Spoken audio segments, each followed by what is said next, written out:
الو از ملاخلت انت کی؟ ها تی جعفر تا چان باشه انشالله خدا ایمانی کامل کرد داره تکی داره نه دسته قرقون انت تلویزیون ها چانتیه گرفتن کنم نگو تا ارزورم دا ببر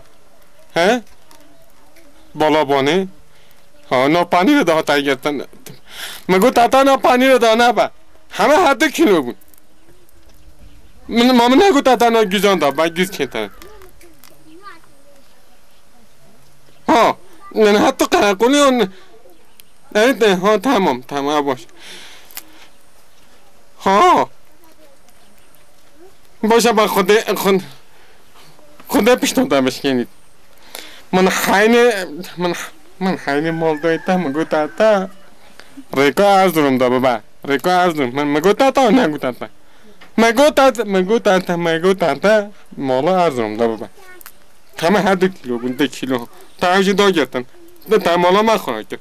خدا مالا تا خورد کرد حیوانه کره استغفرالله من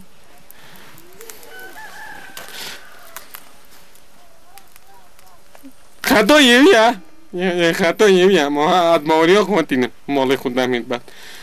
تن دیگه بیتن سرینه تلفن خود چلیک ام کره کنه کرن الو